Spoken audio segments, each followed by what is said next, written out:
Bharat Ratna doctor Bhimrao Ambedkar ಅವರಿಗೆ ಕೋಟಿ ಕೋಟಿ ನಮನ. ಇವರ ಜೀವನವನ್ನು ಆಧರಿಸಿ ಈ ಧಾರಾವಾಹಿಯನ್ನು ನಿರ್ಮಿಸಲಾಗಿದೆ. ರಾಷ್ಟ್ರಕ್ಕೆ, ರಾಷ್ಟ್ರದ ಜನರಿಗೆ ಅಂಬೇಡ್ಕರರ ಕೊಡುಗೆ ಅಪಾರ. ಹಲವಾರು ಅಧಿಕೃತ ಪುಸ್ತಕಗಳನ್ನು ಆಧರಿಸಿ ಈ ಕಥೆಯನ್ನು ತಮ್ಮ ಮುಂದೆ ಇಡಲಾಗಿದೆ. ಈ ಧಾರಾವಾಹಿಯನ್ನು ವಾಹಿನಿಯು ನಿಷ್ಠೆಯಿಂದ ನಿರ್ಮಿಸಿದ್ದು, ಬಾಬಾ ಸಾಹೇಬರ ಜೀವನ ಮತ್ತು ಸವೆಸಿದ ಹಾದಿ ಪ್ರತಿಯೊಬ್ಬರಿಗೂ ಸ್ಫೂರ್ತಿ ನೀಡುತ್ತದೆ ಎಂಬುದನ್ನು ವಾಹಿನಿಯು ಬಲವಾಗಿ ನಂಬಿದೆ. ಅಕ್ಕ, ಏನಾಯ್ತು? ಬಾಲಣ್ಣ ಯಾಕಷ್ಟೊಂದು ಕೋಪ ಮಾಡ್ಕೊಂಡಿದ್ದಾರೆ? ಗೊತ್ತಿಲ್ಲ ರಮ್ಮ. ನನ್ನ ಕೆಲಸ ಹುಡ್ಕೊಂಡು ಬರೋ ಅಷ್ಟರಲ್ಲಿ ಇವ್ರು ಕೋಪಿಸ್ಕೊಂಡಿದ್ರು. ನಾನು ಹಿಂದೆನೋ ಕೆಲಸ ಹುಡ್ಕೊಂಡು ಹೋಗಿದ್ದೀನಿ. ಇವ್ರು ಯಾವತ್ತೂ ಹೀಗಾಡಿರ್ಲಿಲ್ಲ. 2-3 ದಿನದಿಂದ ಹೀಗಾಡ್ತಿದ್ದಾರೆ. ಏನ್ ವಿಷಯ ಅಂತಾನೂ ಹೇಳ್ತಿಲ್ಲ. ಬೇರೆಯವ್ರ ಮೇಲಿನ ಕೋಪನ ನಿಮ್ಮೇಲೆ ಹಾಕ್ತಿದ್ದಾರೆ ಅನ್ಸುತ್ತೆ. ಇರ್ಬೋದು, ಆದ್ರೆ ಏನ್ ವಿಷಯ ಅಂತಾನೂ ಹೇಳ್ದೆ ಅವ್ರು ಒಳೊಳಗೆ ಯಾವುದೋ ವಿಷಯ ಇಟ್ಕೊಂಡು ಕೊರಗ್ತಿದ್ದಾರೆ. ಆದ್ರೂ ಕೋಪದಲ್ಲಿ ಹೀಗೆಲ್ಲ ಇವ್ರು ಮಾತಾಡೋದು ತಪ್ಪಲ್ವಾ? ಕರುಣಾ, ಪ್ರತಿಯೊಬ್ಬ ಕಣ್ಣದ್ರದ್ದು ಇದೇ ಬುದ್ಧಿನೇ. ಅವ್ರಿಗಿಷ್ಟ ಬಂದಾಗ ಅವ್ರ ಹೆಂಡತಿಗೆ ಪ್ರೀತಿ ತೋರಿಸ್ತಾರೆ, ಇಷ್ಟ ಬಂದಾಗ ಬೈತಾರೆ. ಅವ್ರು ತಮ್ಗಿಷ್ಟ ಬಂದಾಗೆ ತನ್ನ ಹೆಂಡತಿ ಜೊತೆ ನಡ್ಕೋತಾರೆ. ನಿಂಗ್ ನೆನ್ಪಿರ್ಬೇಕು ಕರುಣಾ, ಹಿಂದೊಂದ್ಸಲ ನೀನೇ ನಂಗೆ ಬುದ್ಧಿ ಹೇಳಿದ್ದೆ. ನೋವನ್ನು ಅನುಭವಿಸ್ಕೊಂಡಿರೋದು ಕೂಡ ಮನುಷ್ಯನ ದೌರ್ಬಲ್ಯ ಅಂತ. ನಾನು ತುಂಬಾ ನೊಂದಿದ್ದೆ. ಆದ್ರೀಗ ನೋಡು, ಕ್ರಮೇಣ ಧೈರ್ಯ ತಗೊಂಡು ದೌರ್ಬಲ್ಯನ ಮೀರ್ ನಿಂತಿದ್ದೀನಿ, ಹೋರಾಡ್ತಾನೂ ಇದ್ದೀನಿ. ಇದನ್ನೇ ನಿಂಗೂ ಹೇಳಕ್ ಇಷ್ಟಪಡ್ತೀನಿ. ಏನಂದ್ರೆ, ಬಾಲನ್ ಬೈಗಳನ್ನೆಲ್ಲ ನೀನು ಸಹಿಸ್ಕೊಂಡು ಕೂತ್ಕೋಬೇಡ. ಕಾರಣ ಇಟ್ಕೊಂಡು ಬಾಲ ಕಿರ್ಚಾಡಿದ್ರೆ ಸರಿ ಅನ್ಬೋದಿತ್ತು. ಹೀಗ್ ಕಾರಣ ಇಲ್ದೆ ಎಲ್ರ ಮುಂದೆ ಹೀಗ್ ನಿನ್ ಮೇಲೆ ಕಿರ್ಚಾಡೋದಕ್ಕೆ ಅರ್ಥನೂ ಇಲ್ಲ, ಇದು ನ್ಯಾಯನೂ ಅನ್ಸಲ್ಲ. ಇಲ್ಲ, ನನ್ನ ಪ್ರಕಾರ ಈಗ ಮಾತಾಡೋದು ಸರಿ ಇಲ್ಲ. ಹಾಗೆ ಅಮ್ಮ, ಇನ್ನೊಬ್ರ ಬಗ್ಗೆ ತಿಳ್ಕೊಳ್ದೆ ನಾವು ಯಾವತ್ತೂ ಮಾತಾಡಬಾರ್ದು. ಹಾಗೆ ಪ್ರತಿಕ್ರಿಯೆನೂ ಕೊಡಬಾರ್ದು. ರಮಾ ಸರಿ ಹೇಳ್ತಿದ್ದಾಳೆ. ಆದ್ರೆ ಬಾಲನ್ ಜೊತೆ ಹೊರಗೆ ಆ ನಂಜುಂಡಣ್ಣ, ರಾಘಣ್ಣ, ಜನಾರ್ದನ ಎಲ್ರೂ ಇದ್ದಾರೆ. ಬಾಲನ್ ಖಂಡಿತ ನಿನ್ಮೇಲೆ ಎತ್ಕಟ್ಟೆ ಕಳ್ಸೋದು. ಇವ್ರು 3 ಜನ ಇದಾರಲ್ಲ, ಪ್ರಚೋದನೆ ಮಾಡೋದ್ರಲ್ಲಿ ಎತ್ತಿದ ಕೈ ಇವ್ರದ್ದು. ಎತ್ಕಟ್ಲಿ ಬಿಡಿ ಅಮ್ಮ, ನಂಗೇನ್ ಚಿಂತೆನೂ ಇಲ್ಲ. ನಂಗೆ ಗೊತ್ತು ನನ್ನ ಗಂಡನ ಹೇಗೆ ನಿಭಾಯಿಸ್ಬೇಕು ಅಂತ ನಂಗೆ ಗೊತ್ತಿದೆ. ಅವ್ರನ್ನ ಯಾರು ಬೇಕಾದರೂ ಬಡ್ಕಾಯಿಸ್ಲಿ, ಅವ್ರನ್ನ ನಾನು ನೋಡ್ಕೋತೀನಿ. ಯಾರು ಏನು ಬೇಕಾದರೂ ಮಾಡಲಿ, ನಂಗೆ ಚಿಂತೆ ಇಲ್ಲ. ನನ್ನ ಗಂಡನ ಮಧ್ಯೆ ಯಾರೂ ತಂದಿಡಕ್ಕಾಗಲ್ಲ.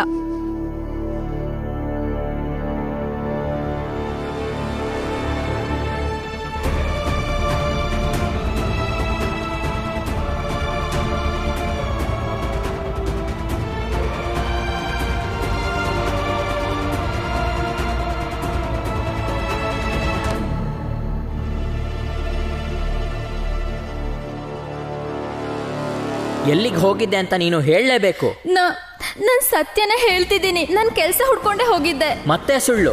ನೋಡು, ಕಡೆ ಸಲ ನಾನು ನಿಂಗೆ ಕೇಳ್ತಿದ್ದೀನಿ. ಈಗ ನೀನು ನಿಜ ಹೇಳಿದ್ರೆ ಸರಿ, ಇಲ್ಲ ಅಂದರೆ ನಾನು ಮನುಷ್ಯನಾಗಿರಲ್ಲ. ಅಯ್ಯೋ ಪಾಪ ಕರುಣ, ಏನು ಹೇಳಿದ್ರೋ ಇನ್ನೊಂದ್ಸಲ ಹೇಳಿ.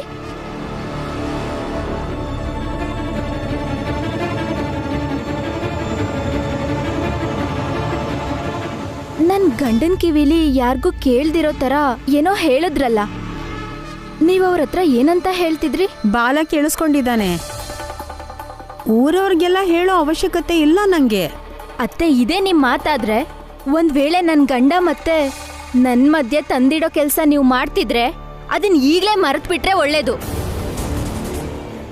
ಕರುಣಾ, ಇದೇ ಮಾತಾದ್ರೆ ನಾನ್ ನಿನ್ ಹತ್ರ ಪ್ರೀತಿಯಿಂದ ಹೇಳ್ದೆ, ನನ್ನ ಮನೇಲಿ ಏನೇ ಆದ್ರೂ ಮಧ್ಯೆ ಯಾರು ಮಾತಾಡಬಾರ್ದು ಅಂತ. ಆದ್ರೆ ನೀನ್ ನನ್ನ ಮಾತು ಕೇಳಲಿಲ್ಲ. ಈಗ ನಿನಗೆ ನನಗೆ ಹೇಳೋ ಯಾವ ಹಕ್ಕೂ ಇಲ್ಲ. ಅದಕ್ಕೆ ಬಾಯಿ ಮುಚ್ಕೊಂಡು ಹೋಗೋ ಇಲ್ಲಿಂದ. ಅತ್ತೆ, ಜಗಳ, ಮನಸ್ತಾಪ ಮತ್ತೆ ಉಪ್ಪು ಖಾರಕ್ ಜಗಳ ಆಡಿದ್ರೆ ನೋಡಕ್ ಚಂದ. ಆದ್ರೆ ನಿಮ್ಮಂತ ಹೆಂಗ್ಸ್ ಜೊತೆ ನಾನ್ ತಾಯಿ ಅಂತ ತಿಳ್ಕೊಂಡಿದ್ದೆ ನಿಮ್ಮನ್ನ. ಆದ್ರೆ ಹಾಗಂದ್ ಮಾತ್ರಕ್ಕೆ ನೀವ್ ಅನ್ಕೊಂಡಿದ್ದೀರಾ ನೀವು ನನ್ ಗಂಡನ ಹತ್ರ ಏನೋ ಹೇಳಿದೀರಾ ಅಂತ ನಾ ಹೆದರ್ಕೋತಿಲ್ಲ. ನೀವ್ ಹೆದರ್ಕೋಬಾರ್ದು ಅನ್ನೋ ಕಾರಣಕ್ಕೆ ನಿಮ್ ಹತ್ರ ಹೇಳ್ತಿದ್ದೀನಿ ಅಷ್ಟೇ. ಯಾಕಂದ್ರೆ ಈ ಸಲ ಮಾತ್ರ ನೀವೇನಾದ್ರೂ ಮಿತಿ ಮೀರಿದ್ರೆ ನಾನ್ ನಿಮ್ ಮಿತಿನ ನಿಮ್ಗೆ ಅರ್ಥ ಆಗೋ ತರ ಎಲ್ಲ ತೋರ್ಸೇ ಹೋಗೋದು. ಬಾಯಿಗೆ ಬಂದಾಗ ಮಾತಾಡ್ತೀನಿ. ಅತ್ತೆ, ನಿಮ್ ಹತ್ರ ನಾನು ಮುಂಚೆನೆ ಹೇಳಿದ್ದೀನಿ, ನನ್ ರಮಾನೋ ಅಥವಾ ಲಕ್ಷ್ಮಿನೋ ಅಲ್ಲ. ಅವರಿಬ್ರು ನಿಮ್ಮನ್ನ ಕಾಪಾಡಿ ರಕ್ಷಿಸ್ಬೋದು, ಆದ್ರೆ ನಾನ್ ಹಾಗಲ್ಲ. ಆದ್ರೆ ಈ ಸಲ ನಾನೇನಾದ್ರೂ ಎದುರು ನಿಂತ್ರೆ ಅವರಿಬ್ರು ನಿಮ್ಮನ್ನ ಕಾಪಾಡಕ್ಕಾಗಲ್ಲ. ಇದನ್ನ ನೆನ್ಪಿಟ್ಕೊಳ್ಳಿ. ಮತ್ತಿದ್ನೂ ನೆನ್ಪಿಟ್ಕೊಳ್ಳಿ, ಇನ್ನೊಂದ್ಸಲ ಈ ಕೈ ಎತ್ತೋಕ್ ಮುಂಚೆ ಚೆನ್ನಾಗಿ ಯೋಚನೆ ಮಾಡಿ.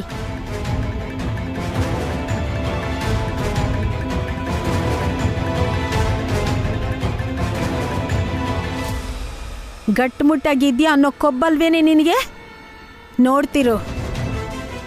ನೋಡ್ತಿರು ನಿನ್ನ ಮತ್ತು ಬಾಲನ್ ಸಂಬಂಧ ಹೇಗೆ ಹಾಳು ಮಾಡ್ತೀನಿ ಅಂದ್ರೆ ಇನ್ಯಾವತ್ತೂ ನೀವಿಬ್ರು ಒಂದಾಗಬಾರ್ದು, ಹಾಗೆ ಮಾಡ್ತೀನಿ. ಬುದ್ಧಂ ಶರಣಂ ಗಚ್ಚಾಮಿ, ಧಮ್ಮಂ ಶರಣಂ ಗಚ್ಚಾಮಿ, ಸಂಘಂ ಶರಣಂ ಗಚ್ಚಾಮಿ, ಬುದ್ಧಂ ಶರಣಂ ಗಚ್ಚಾಮಿ, ಧಮ್ಮಂ ಶರಣಂ ಗಚ್ಚಾಮಿ, ಸಂಘಂ ಶರಣಂ ಗಚ್ಚಾಮಿ.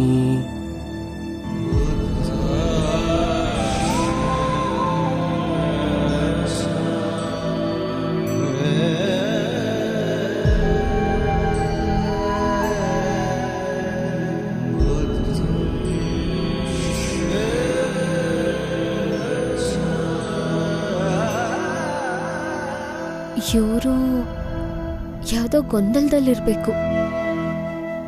ಇವ್ರು ಗೊಂದಲದಲ್ಲಿದ್ದಾಗ್ಲೇನೆ ಹೀಗೆ ಧ್ಯಾನ ಮಾಡಕ್ ಕೂತ್ಕೋತಾರೆ. ಆದ್ರೆ ಈ ಸಮಯದಲ್ಲಿ ಭೀಮಾ ಬೇರೆ ಏನನ್ನು ಯೋಚಿಸಬಾರ್ದು. ನಾಳೆ ಅವನ ಕೊನೆ ಪರೀಕ್ಷೆ ಇದೆ, ಅದ್ರ ಬಗ್ಗೆ ಅವನು ಹೆಚ್ಚು ಗಮನ ಕೊಡಬೇಕು. ಬುದ್ಧಂ ಶರಣಂ ಗಚ್ಚಾಮಿ. ರೀ ಊಟ ತಂದಿದ್ದೀವಿ. ಭೀಮಾ, ಏನಾಯ್ತು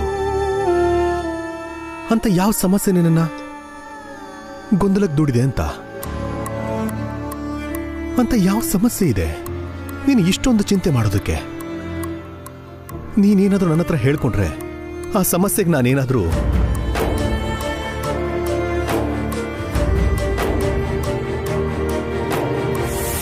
ಅಪ್ಪ, ಇವತ್ತು ನಾನು ಒಂದು ಹೊಸ ವಿಷಯ ತಿಳ್ಕೊಂಡೆ.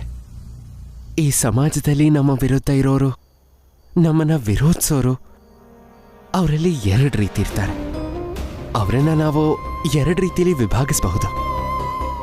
ಒಬ್ರು ನಾವದೇನೇ ಮಾಡಿದ್ರೂ ಬದಲಾಗದೆ ಇರೋವಂಥವ್ರು, ಮತ್ತಿನ್ ಕೆಲವರು ಅವರು ನಮ್ಮ ಪ್ರಿನ್ಸಿಪಲ್ಸ್ ಇರ್ತಾರ. ಸರಿಯಾದ ಸಮಯಕ್ಕೆ ಸರಿಯಾದ ರೀತಿಯಲ್ಲಿ ಅರ್ಥ ಮಾಡಿಸಿದ್ರೆ ಖಂಡಿತ ತಿಳ್ಕೊತಾರೆ. ಮತ್ತದ್ರ ಜೊತೆಗೆ ಇನ್ನೊಂದು ವಿಷಯ ಅರ್ಥ ಆಯ್ತು, ನಾವು ಎಲ್ಲರ ವಿರುದ್ಧನೂ ಹೋರಾಡಬೇಕಾಗಿಲ್ಲ. ಸರಿಯಾದ ಸಮಯದಲ್ಲಿ ಸರಿಯಾದ ರೀತಿಯಲ್ಲಿ ತಿಳಿ ಹೇಳಬೇಕಷ್ಟೇ ಕೆಲವರಿಗೆ. ಅದಕ್ಕೆ ಇವತ್ತೊಂದು ನಿರ್ಧಾರಕ್ಕೆ ಬಂದಿದ್ದೀನಪ್ಪ. ನನ್ನ ಮುಂದಿನ ಹೋರಾಟಗಳು ಎರಡು ರೀತಿಯಲ್ಲಿ ಇರುತ್ತೆ ಅಪ್ಪ. ಒಂದು ಕಡೆ ನಾನು ಒಳ್ಳೆ ರೀತಿಯಲ್ಲಿ ತಿಳಿ ಹೇಳಿ ಅವ್ರ ಮನಸ್ಸನ್ನು ಗೆಲ್ಲೋದಕ್ಕೆ ಪ್ರಯತ್ನ ಪಡ್ತೀನಿ. ಇನ್ನೊಂದು ಕಡೆ ನಾನು ಹೋರಾಟ ಈಗ ಹೇಗೆ ನಡೀತಿದೆಯೋ ಹಾಗೆ ಮುಂದುವರಿಸ್ಕೊಂಡು ಹೋಗ್ತೀನಿ.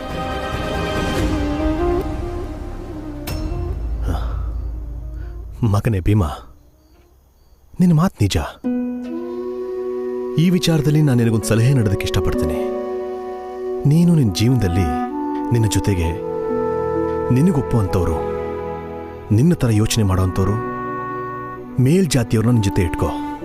ಈ ಮೂಲಕ ಮೇಲ್ಜಾತಿಯವ್ರ ಯೋಚನೆ, ಅವರ ಜೀವನ ಶೈಲಿ, ಅವರ ನಾಡಿ ಮಿಡಿತನ ನಾವು ತಿಳ್ಕೋಬಹುದು ಭೀಮಾ.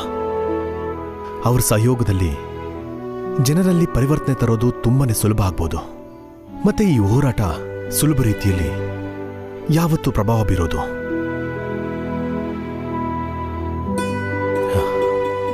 ಒಂದಿನ ಖಂಡಿತ ಬರುತ್ತೆ, ಈ ಮೇಲ್ಜಾತಿ ಕೆಳಜಾತಿ ಅನ್ನೋ ಭೇದ ಭಾವ ಯಾರ ಮನಸ್ಸಲ್ಲೂ ಇರೋದೇ ಇಲ್ಲ. ಮಾವ ನಿಜ ಹೇಳ್ತಿದ್ದಾರೆ. ಮೊದಲು ಬನ್ನಿ, ಊಟ ಮಾಡಿ, ಸ್ವಲ್ಪ ಹೊತ್ತು ಮಲ್ಕೊಳ್ಳಿ. ಬೆಳಿಗ್ಗೆ ಎದ್ದೇಳ್ಬೇಕಲ್ವಾ ಪರೀಕ್ಷೆಗೆ. ಬನ್ನಿ.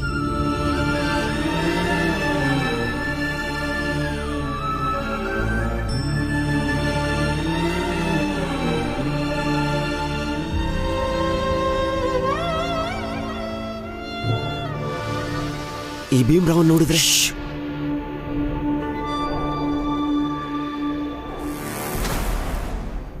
ಕೇಳಿಸ್ಕೊಂಡ್ಯಾ? ಅದಕ್ಕೆ ನೀನು ಕರ್ಕೊಂಡು ಬಂದಿದ್ದು. ಈ ಕೋಣೆಲಿ ಭೀಮ, ರಮಾ, ಅವರಪ್ಪ ರಾಮ್ಜಿ ಎಲ್ಲರೂ ಸೇರ್ಕೊಂಡು ಷಡ್ಯಂತ್ರ ಮಾಡ್ತಿದ್ದಾರೆ. ಸಮಾನತೆ ಬೇಕಂತೆ, ಮೇಲ್ಜಾತಿಗೆ ಸಮನಾಗಿ. ನೀನು ನೋಡಿದ್ರೆ ಇಂಥ ಭೀಮನ ರಕ್ಷಣೆ ಮಾಡೋಕ್ಕೆ ಕಾಲೇಜ್ ಹೊರಗಡೆ ನಿಂತಿದ್ಯಾ. ಮೇಲ್ಜಾತಿಯವನಾಗಿ ನೀನು ಇಂಥ ಕೆಲಸ ಮಾಡೋಕ್ಕೆ ಮನ್ಸು ಬರುತ್ತಾ? ಹಾಂ, ನಮ್ಮ ವಿರುದ್ಧ ಭೀಮರಾವ್ ಹೆಂಗ್ ಯೋಚಿಸ್ತಿದ್ದಾನ? ನಮ್ಮ ತಲೆ ಕೆಡ್ಸಕ್ ನೋಡ್ತಿದ್ದಾನೆ. ನಮ್ಮ ಹೃದಯನ ಗೆದ್ದು ನಮ್ಮೇಲೇನೆ ಸವಾರಿ ಮಾಡ್ತಾನ, ಸಮಾನತೆ ತರ್ತಾನ. ಕೋಪ ಬರ್ತಿದ್ಯಾ? ಹಾಂ, ಭೀಮರಾವ್ ಮಲಗದ ಮೇಲೆ ನೀನು ಒಳಗೆ ಹೋಗು. ಹೋಗಿ ಅವನ ಬಲಗೈ ಮೇಲೆ ಇದನ್ನ ಹಾಕಬೇಕು. ಗೊತ್ತಾಯ್ತಾ? ನೆನಪಿರ್ಲಿ, ಬಲಗೈ ಮೇಲೆ. ಸರಿ.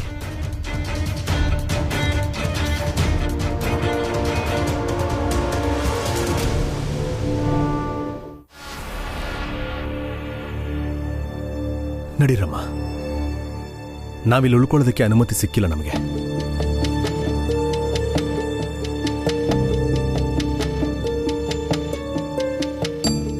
ಹಾಗೆ ಮಗನೇ, ನೀನು ಹುಷಾರಾಗಿರೋ. ನಾಳೆ ಕೊನೆ ಪರೀಕ್ಷೆ ಇದೆ, ಅದೊಂದು ಮುಗಿದೋಗ್ಲಿ, ನಾವೆಲ್ಲರೂ ಒಟ್ಟಿಗೆ ಮನೆಗೆ ಹೋಗ್ಬೋದು. ಸರಿಯಪ್ಪ.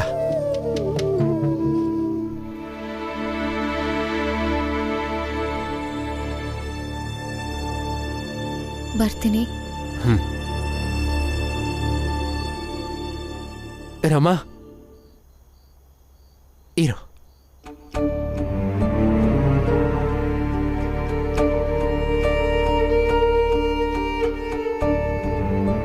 ಏನಾಯ್ತು?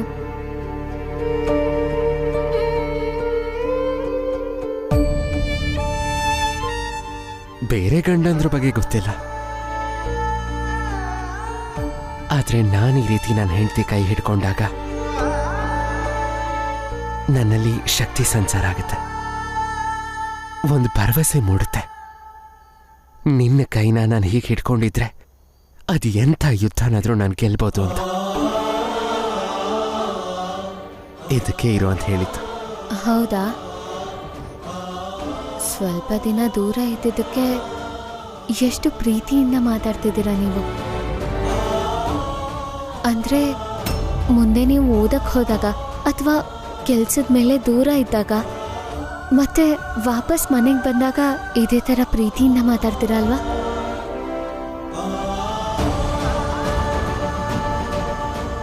ಗೊತ್ತಿಲ್ಲ. ಏನಾಯ್ತು?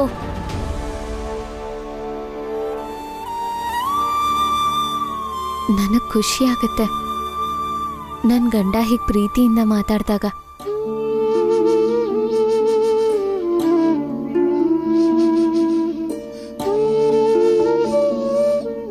ಯಾಕೆ ಹಾಗೆ ನೋಡ್ತಿದ್ಯಾ? ಹೇಳ್ತಿದ್ದೀನಿ, ನಮ್ಮ ಸಂಬಂಧದಲ್ಲಿ ಹಕ್ಕೋಸ್ಕರ ಜಗಳನೇ ಇಲ್ಲ. ಅಂದ್ರೆ ನಾನು ನಿಮ್ಮ ಹತ್ರ ಏನೂ ಕೇಳ್ದೇನೆ ಇಲ್ಲಿ ನನಗೆ ಎಲ್ಲ ಸಿಕ್ಬಿಡುತ್ತೆ. ನಿಮಗೂ ನನ್ನಿಂದ ಏನು ನಿರೀಕ್ಷೆ ಇದೆಯೋ ಎಲ್ಲ ಕೇಳ್ದೆ ಸಿಗುತ್ತೆ. ಎಲ್ಲರ ಸಂಬಂಧ ಹೀಗೆ ಇರಬೇಕು. ಯಾವತ್ತೂ ಹಕ್ಕಿಗೋಸ್ಕರ ಹೋರಾಡಬಾರ್ದು. ಆಗ ಪ್ರಪಂಚ ಎಷ್ಟು ಸುಂದರವಾಗಿರುತ್ತಲ್ವಾ? ಯಾರ ಮಧ್ಯನೂ ಜಗಳನೇ ಇರಲ್ಲ.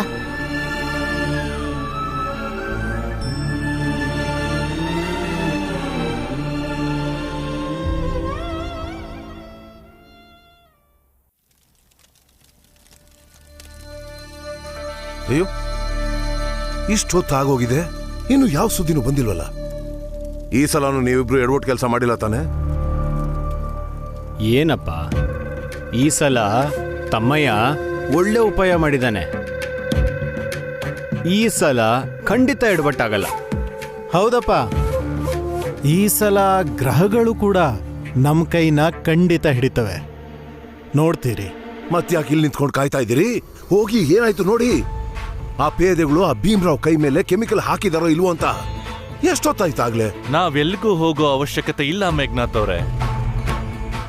ನಾವೇನ್ ಕಾಲೇಜಿಂದ ತುಂಬಾ ದೂರ ಏನೂ ಇಲ್ಲ. ಆ ಪೇದೆ ಭೀಮ್ರಾವ್ ಕೈ ಮೇಲೆ ಕೆಮಿಕಲ್ ಹಾಕ್ತಿದ್ದ ಹಾಗೇನೆ ಭೀಮ್ರಾವ್ ಎಷ್ಟು ಜೋರಾಗಿ ಕಿರ್ಚ್ತಾನೆ ಅಂದ್ರೆ ಆ ಸದ್ದು ಇಲ್ಲಿವರೆಗೂ ಖಂಡಿತ ಕೇಳಿಸುತ್ತೆ. ಆಗ ನಾವು ಆರಾಮಾಗಿ ಕಾಯ್ತಾ ಇರೋಣ. ಭೀಮನ್ ಕಿರ್ಚಾಟ ಕೇಳಕ್ ಮನ್ಸ್ ಹಾತೊರಿತಿದೆ ಗುರುಗಳೇ. ಇದುವರೆಗೂ ಯಾವ ಸದ್ದು ಬಂದಿಲ್ವೇ? ಬರುತ್ತೆ ಬರುತ್ತೆ.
ನಮ್ ಜಾತಿರ ವಿರುದ್ಧನೇ ಷಡ್ಯಂತ್ರ ರೂಪಿಸ್ತಾ ಇದ್ದೆ.